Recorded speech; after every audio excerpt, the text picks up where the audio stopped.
We're talking today with Mr. Wayne Lee in Greenville, Michigan. Mr. Lee, and the interviewer is James Smither, Grand Valley State University. Mr. Lee, why don't you begin by telling us a little bit about your background? Where were you born? Where did you grow up? I was born in Willsboro, New York, which is 60 miles from Montreal, Canada, up near the northern border in the Adirondacks. And what did your family do? My dad was a mill worker. We were extremely poor, probably poorer than the average person in that town. I was one of 4 children, the oldest. And I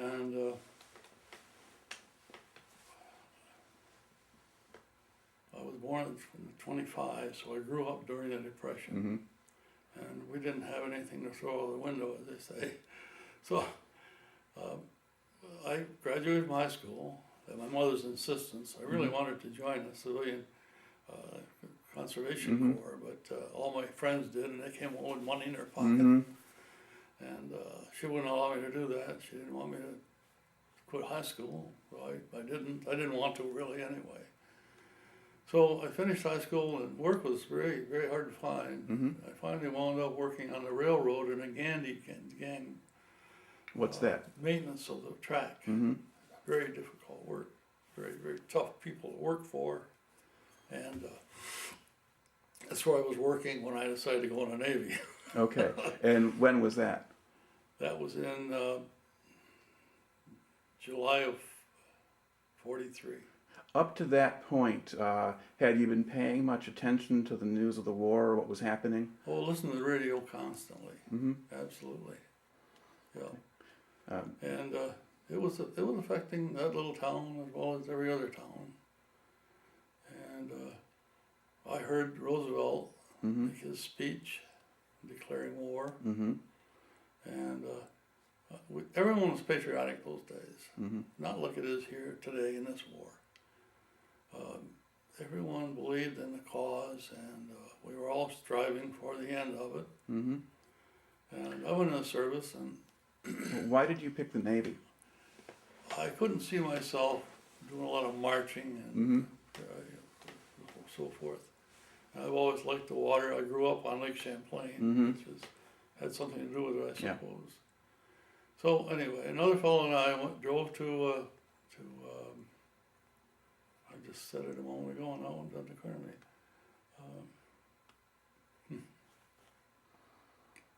I have these lapses now. I'm 82, and I have these lapses.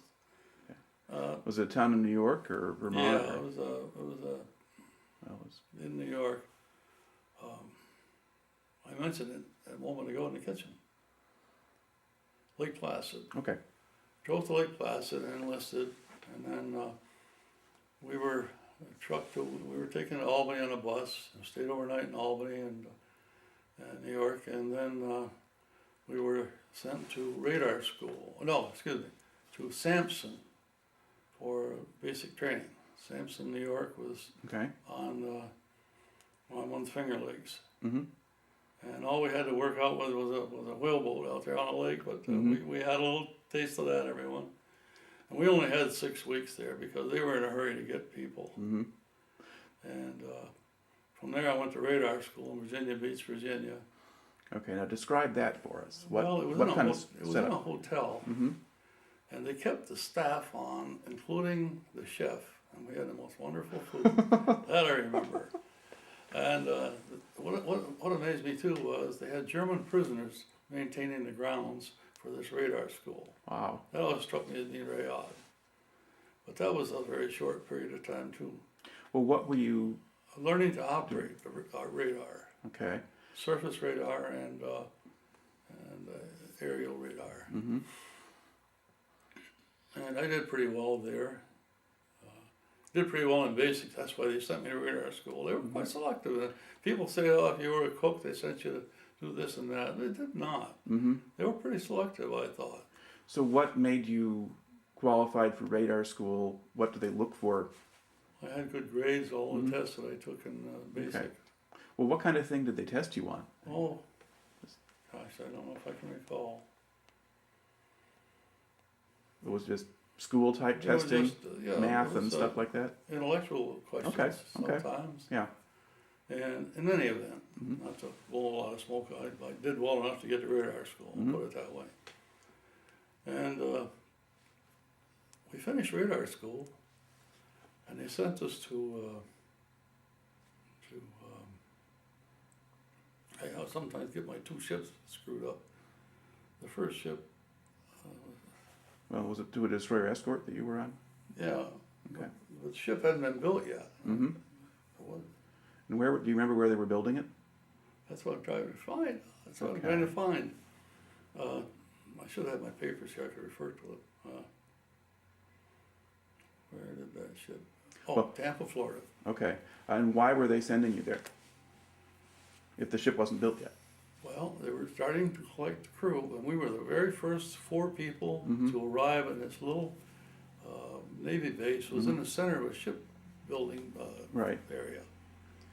And we didn't have a thing to do except go over and harass the people that were building the ship. We didn't have any money, Mm-hmm. because we were we were the lowest rank apprentice seaman, Right. and in those days they didn't pay much. Plus, I had a section taken out of my money because I was the sole support for my family back home. Mm-hmm. So they took about half of my income, if you will. Mm-hmm. So we didn't have any money, and we had a lot of fun. And gradually, an officer showed up, and then another complement of people. And ultimately, they got the ship built, and we got enough people there to man it. Okay. And then we went out on a shakedown to Bermuda. Okay. And do you remember about when that was? Well, let's see. It Was must have been in the spring. Spring of '44 then? Mm-hmm. Okay. Yeah. And can you describe that cruise for us?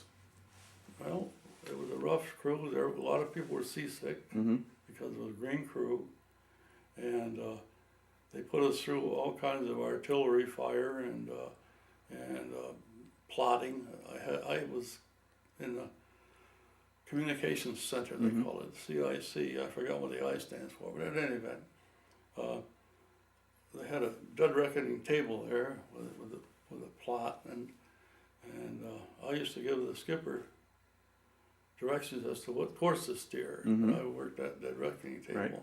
and the radar was in the same room, and we did well at that too. We shook the ship down and brought it in, but on the way in, something happened to one of the boilers, and Mhm. it caused a tremendous amount of damage to the ship. Mm-hmm. So it had to be repaired before we could go forth. Mm-hmm. And after that, we did some training on the East Coast, anti-sub training, and up in New London, Connecticut, as I remember. And finally, we lined up a trip to Europe with a convoy. There must have been 40 to 50 ships in that convoy. And we had the flagship aboard, the flag officer, Mm-hmm. the head of the squadron, as Right. we called it, of the DEs. And we made it to Londonderry, Ireland, without mishap. Okay. Now, was the squadron commander somebody with a lot of experience at that point? Had he been doing it for a while? I have no knowledge Okay. one way or the other. Okay. But he was a pretty important person, you know. Were any of the officers or people on your ship people who had experience sailing in convoys already? Yes, the skipper was experienced. Mm-hmm. He hadn't been a skipper on his previous assignment, Right. but they promoted him and gave him charge of this. Mm-hmm. We had a good trip to Londonderry. I had a funny experience in Londonderry. I was standing the watch on the ship in the middle of the night, 12 to 4, I think I had. Mm-hmm. And I had a 45 on my hip, and it was loaded. Mm-hmm. And my buddies, my pals, came aboard, and we were tied up outboard of 4 other DEs. There was one on the dock, and then we were all Right. tied up like so. And it was a very quiet night, still, warm, pleasant. And these guys came aboard pretty well drunk, and they started to try to take my 45 with me. And ignorantly, I took it out of the holster, held it up out of their reach. Uh-huh. And one of them gave me a jerked like this, and the thing went off, and it hit the stack on the ship next to us. Mm-hmm. Well, you talk about officers in their white underwear. We had a lot of them out there. And as a consequence, I cleaned every small arm in the locker, and we had a lot of them. Mm-hmm. All 45s and rifles and everything. I cleaned them all, because that was my fault. Mm-hmm. Anyway, so I made 3 trips across the North Atlantic, and all of them, one was as rough as the next. Mm-hmm. And my bunk was in a forward compartment, and it was where we ate also. Oh. So the bunks folded up and the tables folded up. Mm-hmm. But occasionally someone would spill a cup of coffee or something and go right in my locker. My locker was what you sat on. Mm-hmm. So, and it was a very rough place to ride the ship. That was the roughest spot in Yeah, the ship. it's going to go up and down the most. Up and down and like this, Mm-hmm. 24 hours a day. Now, when you're out there and I don't know, how bad a storm do you think you were in terms of how high do you suppose the waves got or that kind of Oh thing? my Lord, sometimes that ship would go down into a wallow Mm-hmm. and you couldn't see anything but water around you. That's how deep it was. And then you come up and right on the top, and your screws would spin right in the air.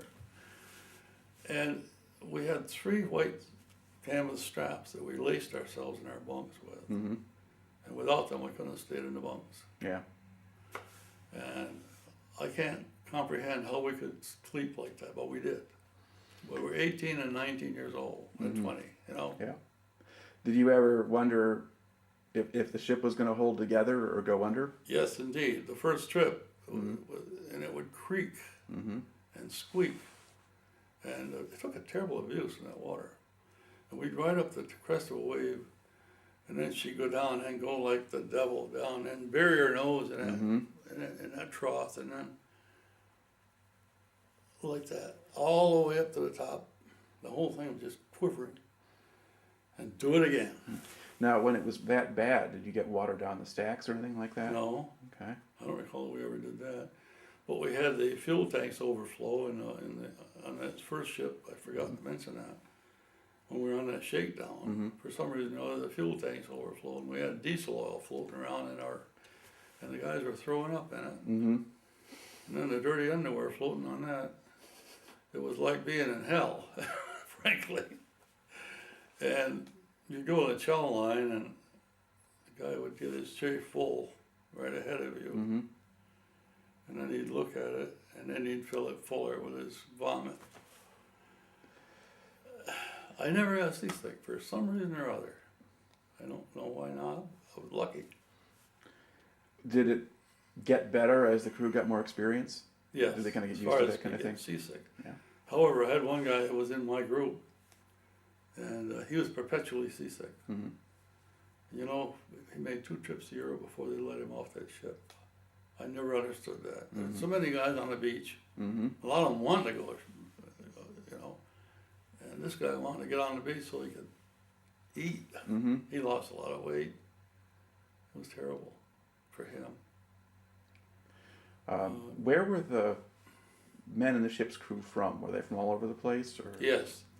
And surprisingly enough, I don't know why, but most of the deck crew were from the South. Mm-hmm.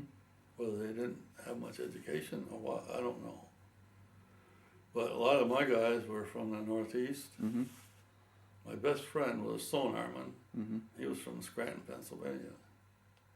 And the other one, I had 2 buddies. The other one was from Cuba, New York. Mm-hmm.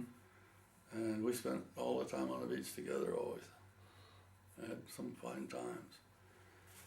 The fellow from Scranton was a Polish person, and he was a wonderful pianist. So when we get in New York, Mm-hmm. waiting for another convoy, we go down 52nd Street, and he'd sit in with those little 4-piece bands, and we had a lot of drinks for free, Mm-hmm. you know, and met a lot of girls. So that was good. That was good.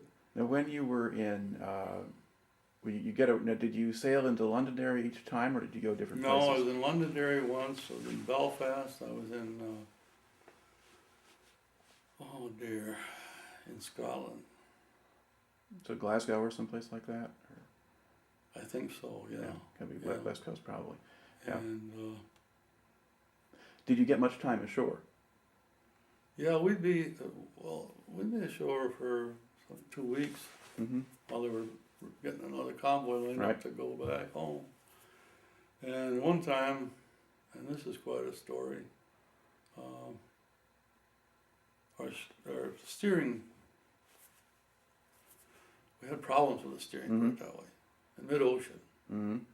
So we ran out ahead of the convoy and laid there dead in the water while the guys worked on it. We did have auxiliary steering, which was a lot of manual effort went into that. So we were sitting there wallowing in a rough sea. And one of the lookouts screamed out, periscope. Mm-hmm. I was up on the top deck at that time with the skipper, and there were a bunch of people up there cleaning that place. Mm-hmm. And he yelled out, "Clear this such and such deck." Mm-hmm. And I started over the side to get down to my station, and my long leg went right between the bulkhead and the ladder. Mm-hmm. The ladder was welded on, and the guys were going over the top of me, and the skipper's screaming, and he's got the ship going up just as fast as it'll go, and then he puts it in a hard turn, Mm-hmm. and the sub missed us, Mm-hmm. and another DE, we got broke radio silence and brought this other DE up there to help us, and he couldn't find that sub. We never did find him, and we limped along with our auxiliary steering, Mm-hmm. and we finally made it to Belfast, and my leg was skinned both sides. The guys were hitting me on the head and crawling. Everybody was scared to death, you know, terrified. And once in a while we get the sonar guys would pick up a whale, Mm-hmm. and it would sound so much like a submarine that they would call general quarters. Mm-hmm. And man, at night, with that red light glowing and that down in that hold, I was okay once I got topside, but until I did, I just could hardly contain myself till I got up on deck. Once I was on deck, I was okay. Okay. Now, where on the ship was the room, the place where you worked, where the radar sets were? It was one deck down from the top deck. Okay. The skipper was up here, the steerage and all that. Right. And it was one down. And we had the radar in there, and we had this dead reckoning table I told you about. And Now, what do you do with a dead reckoning table? well, you know, if the sonar guy sits down in front there in the dark, Mm-hmm. in front of us, and they had Yeah. the screens there, and they were listening Mm-hmm. and picking up certain. They were all musicians, by the way. They could, you know, sound. They could Mhm. interpret it. And anyway, they would call out bearings, Mm-hmm. distance, Okay. and this dead reckoning table had a little circle on it, and that was our ship, Mm-hmm. and it moved along, Mm-hmm. and they would call out 30 degrees. Mm-hmm. 500 yards, Right. and I would make a mark, a Mhm. little X, and I had a compass there Right. that would move along with it, and I could finally plot the course of that sub or Mhm. whale or whatever it was, and I could tell the old man how to steer. Right. Did you ever depth charge a whale? Yes, sir, and he also slammed against the side of the ship, and I was down in a hole shooting crap, and it happened right side of us, right by our crap game, and I thought the ship had been sundered, you know. I thought we were all done. It came so hard against us. There's only 3/8 inch plate on that. Mm-hmm. That's not very much. Not against a whole whale. Not very much. Anyway, I made 3 trips. Every one was as rough as the other. One time we came back, I don't know why, by the Azores, Mhm. the southern trip. And Right. that was a breeze. That was beautiful. But why they sent us on the northern route there, I don't know. We always did. Well, were you normally picking up? Did the convoys you traveled with, did they assemble up in the northeast? Boston, New York, yeah. Boston or New York. Mm-hmm. We sometimes pick up we'd start in New York and pick up some in Boston. Mm-hmm. And I don't know if we picked up any others or not, I don't remember. Now, the convoys you were traveling with, how much escort did they have? How many ships, what kind? There were 40 to 50 ships that I judged, I don't remember for sure. But there were 5 of us, Mm-hmm. and we screened. Mm-hmm. The convoy is going about 10 knots. Right. And we're going about 12 probably, Mm-hmm. out here going back and forth. Okay.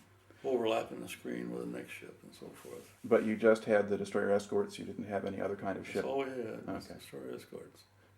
Um, We met the Queen one time, mid-ocean. She was steaming alone, coming to the States. is that because she could go fast enough Yeah, that she could outrun the She was U-boats? really moving. Because I had her on my scope for a while, you know. Yeah. Now, I asked earlier about getting over the side. I mean, did you have shore leave in Ireland or Scotland? Did you get ashore and get to see anything? No, I don't recall that we ever got any shore leave. We had leave. We could leave the ship today and come back, you know, tonight. Yeah, right. And we alternated port and starboard. Mm-hmm. Half the crew went, and then the other half. What did they do when they went off the ship? A lot of them got drunk. Mm-hmm. Sightseeing, went sightseeing. A group of us walked one time, and I'm not sure where this was. I think it was in, I'm not sure, London area, I think. Mm-hmm. But we walked down on this country road. Mm-hmm. No, it was not London. It was in Belfast, Mhm. because I remember all the stone buildings with the Mhm. thatched roofs out in the country. And we happened on this training school for the women that are in their, I forgot what they call them, Mhm. the R waves, Yeah, the Wrens or something like Wrens that. or Yeah. something like that. We happened on that, and we got in there, and those girls went crazy. we had the management upset there, for I'll tell you, till they got us the hell out of there. But that was quite a lot of fun. I've never seen in my life as many beautiful women in a group Mm-hmm. as I saw in Belfast. They were so pretty, those girls, for some reason or other. They're really, You'd been on a ship for a long time. well, that too, but you know, going to any other ports, Mm-hmm. I didn't feel that marked, how they stood out. Mm-hmm. Then I came back and I got off the ship.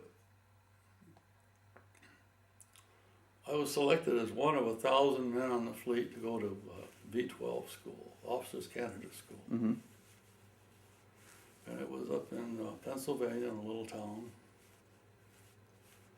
And I was just a kid, proud of my sea duty. Mm-hmm.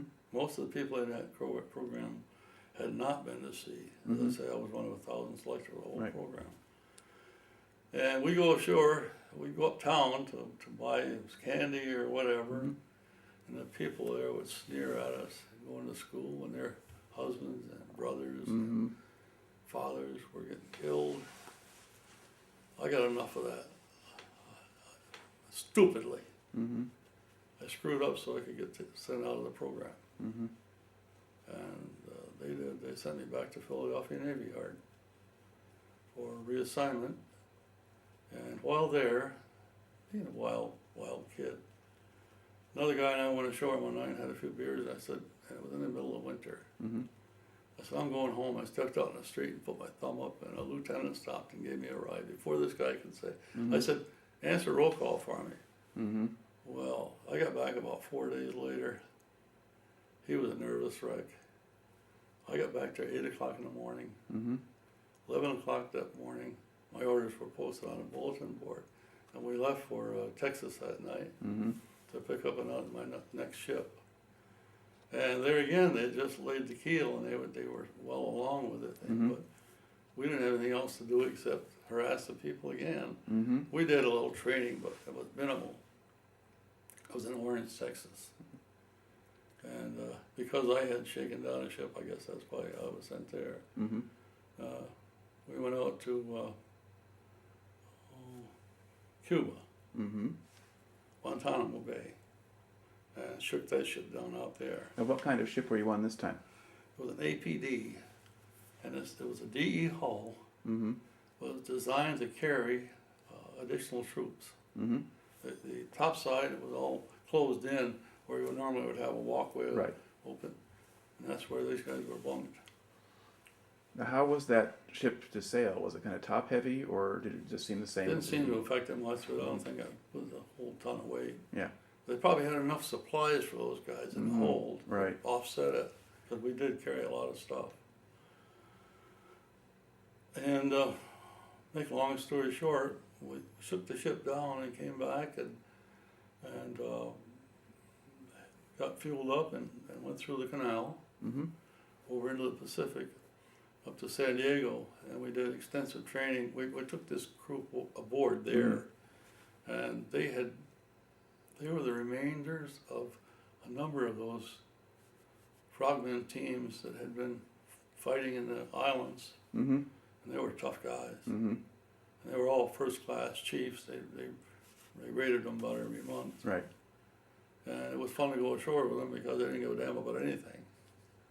And we trained extensively, and then we headed for Japan. Mhm. We didn't know where we were going, but we found out after we'd been underway a while. They told us we were to open up the beaches for the Mhm. invasion. So we would have been the first ones in there. And President Truman, God bless him, dropped those atomic bombs. Mm-hmm. Killed a lot of Japanese, but we were going to die. A lot of us were going to die trying to go in their homeland. Where were you when you heard about the bomb? We were about mid-ocean. Okay. And And we kicked it up. It Mhm. steamed in there. Mhm. I got a little homily to tell you about that too. We were going into the bay there, and right after the thing had been resolved on the deck of the Missouri, and we got orders to put some of those guys in their boats, Mhm. rubber boats, and send them ashore to make sure that the Japanese public knew that the war was over. Okay. So they did. I think there were 2 boats and 3 boats with 6 guys, two guys in the Mhm. boat. And they had their flippers on their feet, and they had their Tommy guns, and they had, the knife in their belt and so forth. And they went ashore, and I talked with one of them years later, and I'll tell you about that. But they got ashore, and the Japanese people came running up to them, just as friendly as hell. Unreal, you know. Despite what they looked like and what they were carrying. Yeah. So we were tied at anchor out there. I never saw so many ships in my Mhm. life. Seemed like every ship in the Pacific came into that Sea of Japan there. Mm-hmm. So they put us ashore, a group of us, in Japan for a R&R, Mm-hmm. and we were under the supervision of 2 armed Marines. and one of them was eating an apple, and this old Japanese man came out and started down the street, and he threw that apple and he hit him back of the head with that apple. You remember those things. Mm-hmm. So then we went to Subic Bay in the Philippines, and I had enough points to go home because of Mhm. my responsibility with the family. Right. So the old man called me up to his wardroom and asked me if I would go to China with him because he was short of Mhm. non-commissioned petty officers. And he was going to China, and then he said, "We'll go home." And I Mhm. said, "Sir, I haven't been home in a long time. Thank you, but I'm going home." Mm-hmm. So I went home and was discharged in the middle of January, 46. Mm-hmm. They had to give me my job back. So I put on all the clothes I could find. I went out there in January on that track gang. I did it for 3 days. Mm-hmm. The 3rd day, riding back on a motor car with a foreman, I said, don't look for you anymore. I'm gonna find something else to do. He said, I don't blame you. Get off of this before you got time committed. You know? Yeah. So then I worked in the woods cutting logs.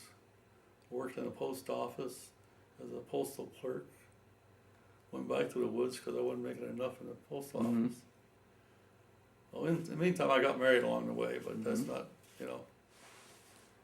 And so,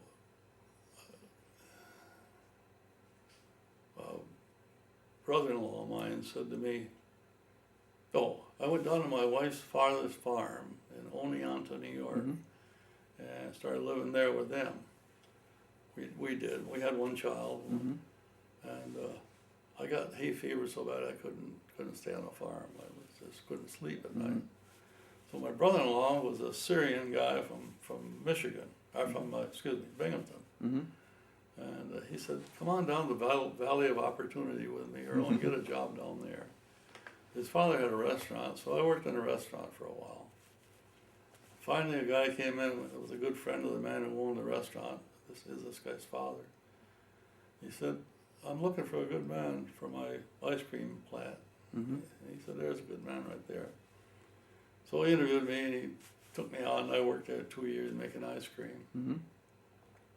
I got upset with the manager one day for some reason or other and went looking for work. And I stopped at IBM. And I hadn't shaved. I had an old jacket on.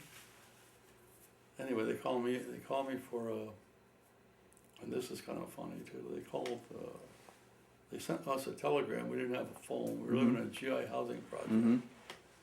So my wife goes down to the phone and calls me, and I answer the phone on this manager's desk, and she said, "IBM wants you to come in for a physical." I said, "Great." I'm going to phone up and I said to him, "I'll give you my 2 weeks notice right now. I'm going to work for IBM." Well, he ran up to this guy that had hired me, the top guy, and who called me up to his office, and he says, "Earl, we had big plans for you." I said, "I didn't know about it." "Yeah," he said, "we're going to send you here and send you there." I said, he said, "That's a war job over there." I said, "The Korean War was on. It was 1951. I said, "Jack, I couldn't take advantage of those war jobs last time. I'm going to try this one." And I stayed there 30 years.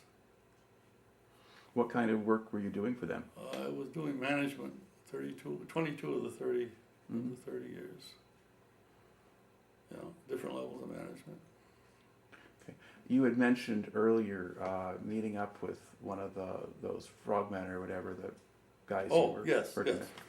My wife and I were in Florida not too many years ago, 3 or 4 years ago, and they have in Fort Pierce they have a museum dedicated to the frogmen. So of course I had to go, and we went there and we were walking around and talking to people, talking to one of the guys that was running the place, and I said, I was on a ship that had the frogmen aboard, and he said, "You were? What ship?" And I said, "The Almond." "Really?" He said, "There's a guy up on the second deck here. He said that he was on that Almond. You better go up there and say hello to him." I said, "I certainly will." So we went up there, and he was one of the people that we put ashore in Japan. And he said the surf flipped his boat, and he lost his Tommy gun. All he said, "All I had was a 6-inch knife when I walked up to meet those Japs coming out of the woods there." But he's the one that told me how friendly they were. You know. When you were there, did you get a chance to go ashore? Yeah, I did under the sponsorship of the Marines. Oh, right, with the Marines. But it was so early that you had to be with armed guards. Right. I don't know, what did you see when you were there? What did it look like? Or I saw houses that looked so flimsy the wind would blow them over, and I smelled human excrement all the time I was there. I don't know where it came from, or where it emanated from, but. Well, were you in a city or a built-up area? Or Yeah, it was a city. Okay. I can't remember which port. I was trying yesterday to remember it because I want to be able to talk with you about it. And I can't remember the name of that town. Is it one of the ones that was on Tokyo Bay, or was it? Yeah. Okay, so Yokosuka or Yokohama or one of those. I really, yeah. Okay. really don't know. Yeah, that's about where it was. And then you said, and did the people generally strike you as friendly, or were they just staying away from you at that point? Yeah, they would seem kind of shy. Mm-hmm. Yeah. Of course, we were walking around there, swelled up like, you know. Were they different from what you expected them to be when you got there? Yes, yeah, yeah. Because they had been so terrible Mm-hmm. with the baton marches and those people that I thought they would be a lot more belligerent acting and so forth, but they were not. The populace was totally subdued Mm-hmm. from what I could see. So as I said at the beginning, I fought the elements on that North Atlantic more than I did people. Mm-hmm. But we performed a necessary job. Well, you know, if you go and look at it, the proportion of people who were in sort of direct combat assignments as opposed to everybody else and the different kinds of support, I mean, it's a relatively small group. Exactly. But they can't do what they do without the rest of it. And there were situations where being on a destroyer escort was pretty dangerous duty. Oh, And my wife's brother was, they were torpedoed and lost all hands. mm-hmm. Every man on that ship. And he was on a DE just like I was. Mm-hmm. I didn't know them. I didn't know him or know her until after the war. Right. But, yeah, we were in harm's way. No question about that. How do you think your time in the Navy kind of affected you, either as a person or gave you Affected direction? me dramatically. Mm-hmm. I was just a kid up there in the woods Mm-hmm. in that little town. I hadn't been exposed to life at all. And it enlightened me in so many ways. Mm-hmm. And I found out that I could compete, Mm-hmm. and that was important, and that served me well. So was your mother right to make you finish high school? I'm sorry. Was your mother right to make you finish high school? Oh, no question about that. You know, when you're broke, you know, you walk around without any money in your pocket Mhm. for weeks. Mm-hmm. And your cousins go in, and these were three of my cousins, quit school, Mm-hmm. went in, they came home with their green uniforms on, nice warm wool uniforms, money in their pocket, looking down on me, you know. Mm-hmm. Well, you know how kids are. Yeah. She was certainly right. God bless her. Okay. Are there any other miscellaneous stories or incidents that stick in your mind out of that period?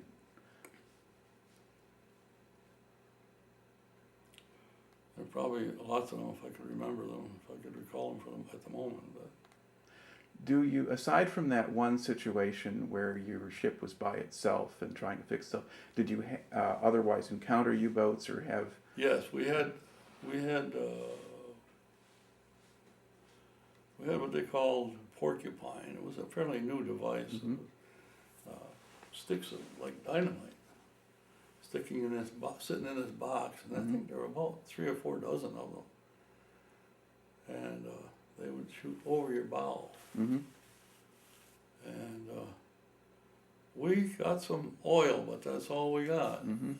So we don't know if that was a subterfuge or they released some of that to make us think we hit them or what. But we never did get in and get them. We had that occasion. Were there situations where ships in your convoy got torpedoed? Yes, yes. And they just disappear off my Mm-hmm. radar screen. That only happened twice.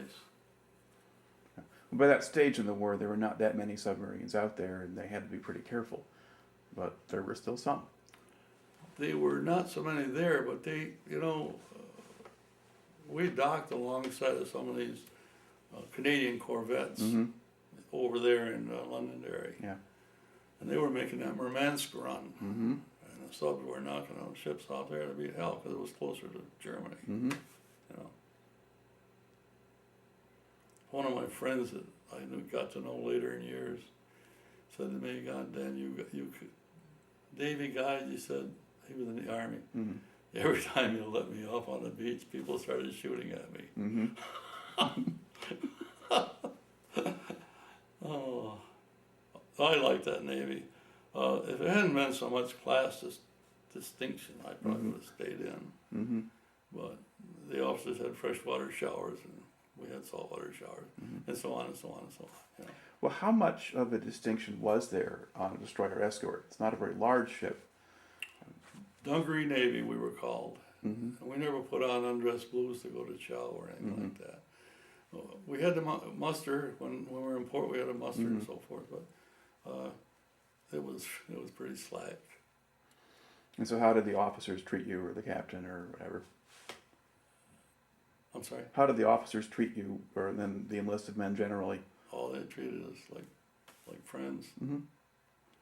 They called me. My division officer called me by my first name, and he's the one that put me into that. That's off the first ship. Put me into that. Oh, I have another little thing to tell you. On that second ship, we were out on that fooling around outside of San Diego. And the executive officer called me up to the stateroom. And I thought, what the hell did I do wrong now, you know? So I went in, I knocked on his stateroom door and he said, come in, Lee, sit down. Real friendly. I said, yes, sir. He said, I'm thinking of starting church services on the ship, and I'd like for you to assist me. And I burst out laughing. And I said, sir, I go on liberty with those fellows. He said, there's no way I can help you with church services. They would laugh me right off the ship. And he didn't like the answer, but he finally accepted it. That was kind of a kudo for me. Mm-hmm. One time we were going into Pearl Harbor, and I was on the radar, and the fog was so thick you could slice it with a knife. I conned the ship in for the old man off of certain landmarks. Right. And when we tied the ship up to the dock, he came down and shook my hand. That was a big deal. Yeah. That was a big deal.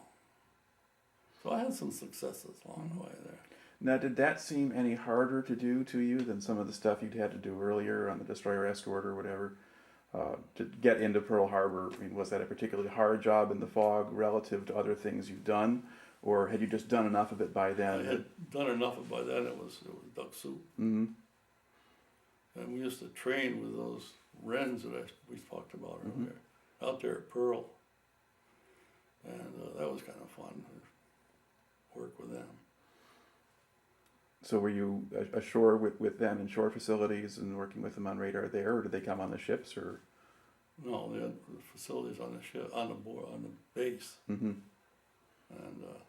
simulated wardrooms, simulated CICs and the like. Okay. So were they actually training for using equipment on ships, or were they just? Yeah. Okay. Yeah.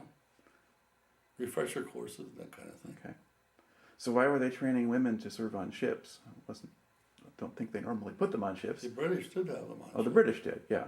That's who they were. Okay, Friends. and they were sent all the way to Pearl Harbor? They were over there and they were training. Okay. Probably a refresher course or something. All right. So you got to meet them in more than one continent, Yeah. or more than one ocean, as it Yeah. were. I had a good Navy was good for me. A lot of experience with it.